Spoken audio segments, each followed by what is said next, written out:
What's going on, YouTube? Uberman here. Today was a crazy day.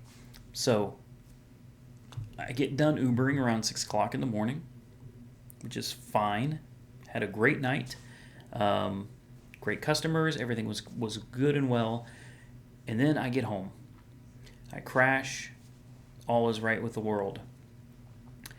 At 8:30 in the morning, my phone starts blowing up. Text message after text message after text message. The people that I bought the car from are in the middle of a divorce, and I don't even know what happened, but short version is I was threatened with arrest. The wife of the guy that I bought the car off of, said that she was reporting the vehicle stolen, and if I was caught driving it, I would be arrested. Needless to say, I took this fairly seriously. I obviously have copies of the contract. I even verified the title to the vehicle is in his name or her name, and I checked with the tax commission, and the tax commission said that as long as one of them signs off on the contract, everything is good. Because it's or, I don't require both of their signatures. Well, because of the divorce or whatever, he's dropping his name off and it's going to her. So this just made the whole situation very complicated. She's telling me she wants me to bring her the car. And I said, okay, not a problem. I'll bring you the car. I said, but I want the money that I've put into it back. Not all of it, understandably, because I've used it. It's got miles on it. But at the same time, it is in much better condition. And I mean much better condition than it was when I got it. I have put a lot of time and money into this car. A lot of maintenance has gone into it to bring it up to my standards. And I explained to her, I'm not even asking that much. I want $2,000 of my money back. Give me $2,000. I'll bring you the car. We'll call it even. I've already been approved for financing through a pretty big car dealership here, a Kia dealership, in fact, and I've already picked out a black 2013 Kia Optima. It's only got about 5,000 miles more than this one. The difference is the one that I'm looking at is not the turbo. It is the EX, not the SX, so it's kind of a downgrade, but still nice car, and the price is about $8,000 less. So, not a bad deal. So I told her, just give me $2,000. I'll take the $2,000, go use it towards the down payment on this new car, and I'm fine with it. I'm perfectly cool with it, no biggie. Well, she said I'm not entitled to any money. I don't get any of my money back, even though I've followed the contract verbatim. I have not violated the contract. I have not breached the contract in any way, shape, or form. She wanted me to bring the car back. Well, I explained to her that this will not happen.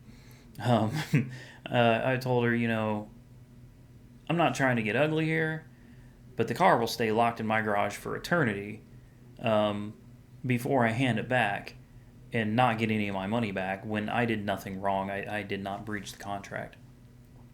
Well, then she told me she was at the police department filing papers, and then she told me she was at the bank filing for voluntary repossession.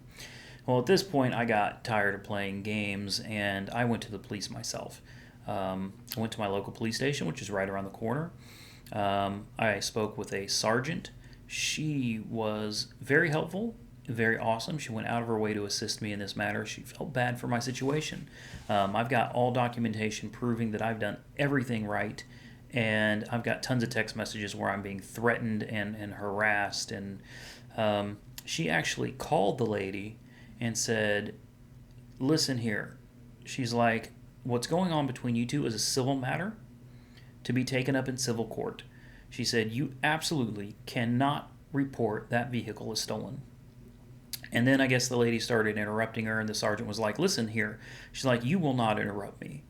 Do not interrupt me. I'm telling you, you will not report that car stolen. Doing so is a crime. And, at that point, I felt good about it. Things were a little bit better. At least I knew I wasn't going to jail, but, I was still left wondering what's going to happen with the car. Well, the lady texted me later, and she apologized, and, this is kind of the point of the story. It's not so much about the car, but, if people would spend more time talking instead of arguing, actually speaking and listening to one another rather than just flying off the handle, the world would be such a peaceful and much better place to live. I was angry. I said some pretty I mean, not I didn't say anything nasty. I threatened to take the car and drop it off 2,000 miles away and leave it there where it would never be found. And truthfully, I've got somewhere I could take the car if it came down to it. I will not be out my $2,000 plus. I mean, that's just the $2,000 that I'm asking for back. I won't. It won't happen. It will not happen. The car will disappear. It will be locked up. It will never be heard or seen from again until I get my money or until a judge orders me to give it back. The other part that I thought was actually kind of funny. She told me that she was at the bank telling them to repossess it, that she was voluntarily having it repossessed. She said when the bank finds it, the bank will pick it up. And then she told me, don't forget to make my payment this month. My payment's due on the 10th. She literally said, the bank is going to take the car. Don't forget to make your payment this month. And I was like,